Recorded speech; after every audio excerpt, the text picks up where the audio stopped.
Hello everyone, so one of the jobs we do here in the pro shop at Chelmsford Golf Club is club repairs, and I've actually got a repair to do here today, so I thought this would be a good time to do a video for you guys to show us how we do them. So this is the club here. As you can see, he's bent it, or it's cracked at the top and the shaft's broken, so we're going to need to remove the head, get it all cleaned up, and then I've got a replacement shaft here, and I'll show you how we go through the process, so go. So the first thing we will need to do is move the ferrule. So we like to save the ferrules here and we can reuse them. So what we do is we cut out a little strip of old grip, wrap it around. Sometimes we need to use some hot air from the kettle to be able to loosen it, but on this one here it's already quite loose, so I can wrap it around, move it down, and move it down to there for now. Now we have moved the ferrule, we can actually now get the club into our shaft extractor device here. So this device here, what we do is we undo this part here. It's got 3 settings for different size shafts. So this being an iron shaft, we'll put it in the top setting there. And then the club just goes in, and then that metal bit sits up against the edge of the club. And then we just get it all tightened in. So now the club is in the shaft extractor, we are going to use a heat gun to be able to get this off. It's the safest method of doing it, just making sure that I'm always keeping it pointing away from me because it does get very hot. So basically what we do is, once we turn it on, we start heating up the tip of the end of the head basically, and then once it gets to a good temperature we can start pumping the top here, and this allows the head to get pulled away from the shaft. So I'm going to do that now. So turn it on, just heating up the end here. So I've already pulled the shaft extractor tight, so as it gets to a good temperature I'll start to see the head coming away, and that's when I know it's hot enough to start pulling.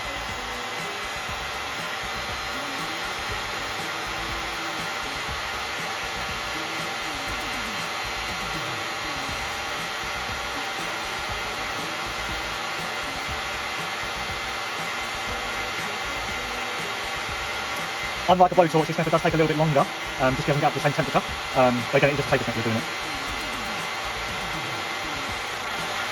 Alright, place that down, so let's see. Now it's at a good temperature, the head just comes off nice and easy.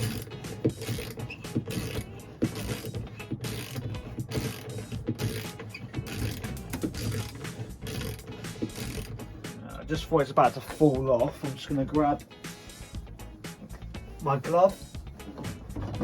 So the head does get quite hot here, so I'm just going to make sure that I keep safe and hold the head with a glove so I don't burn my hand.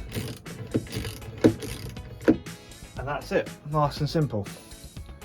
So now we've extracted the head from the shaft, I need to now get the ferrule off the old shaft. So what I need to do is, using a blade, if I can find it, up here.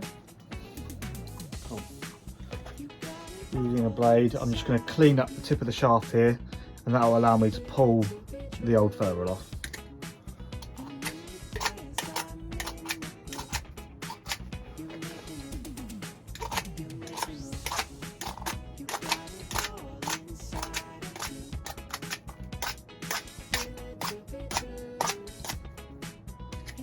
Cool. So now that's nice and clean,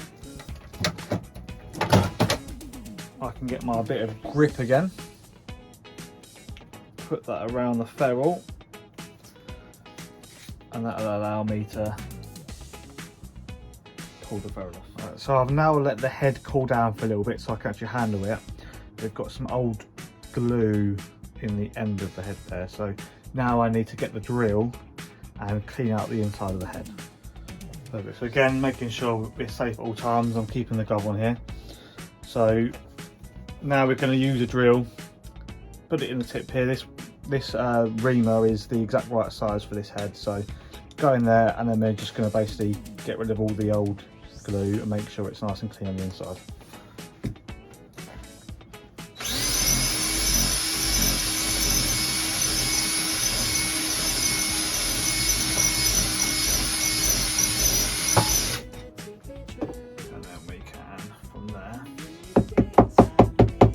see all that old glue's come out. Now if you look in the inside, it's all nice and clean. It's quite dark in there, but you can see it's cleaner than it was before. So now we have cleaned up the head, we can now go ahead with preparing the new shaft. So we don't need to cut it down as it's already the right length, but we do need to prepare the tip section here, because where it's still shiny, it just makes the glue harder to hold on and get that head standing in the right place. So what we do is grab the head, place it on the tip there, make sure it's just firmly down. Then we'll grab a little bit of masking tape, don't need too much. And then we're just going to basically mark out where that goes down to. Now it doesn't matter if we go a little bit too far down, because obviously the ferrule's going to be there, so it is going to hide it. We'll then grab some sandpaper and we're just going to rough up the tip.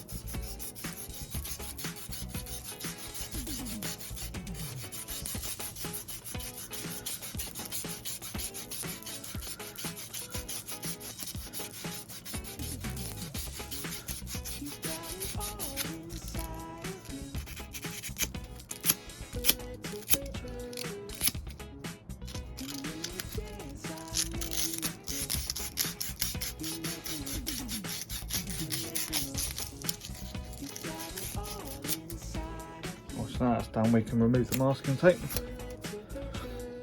And you can see there now that tip is now all prepared, ready to get glued in.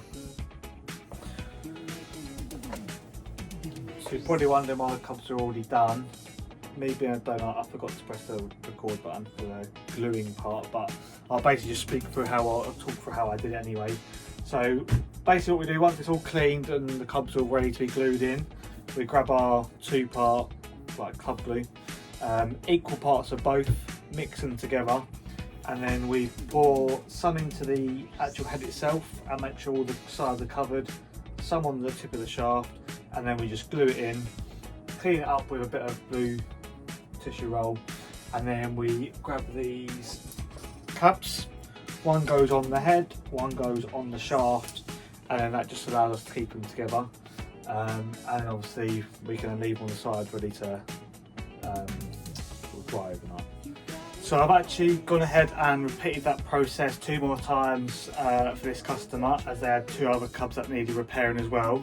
But now we'll just leave them to set, so the glue takes about 12 hours to really dry and harden up. So then the next day, probably tomorrow, I will get the clamps taken off, get them all cleaned up, and then I'll get the grips put on as well. I have done a video, I think it was a couple of weeks ago, showing you how we put grips on, so I won't bother adding that into this video as well. But yeah, thanks for watching. I hope you guys enjoyed watching how we do our repairs, and if you have any repairs yourself, don't hesitate to bring them in and we can get your cubs repaired for you.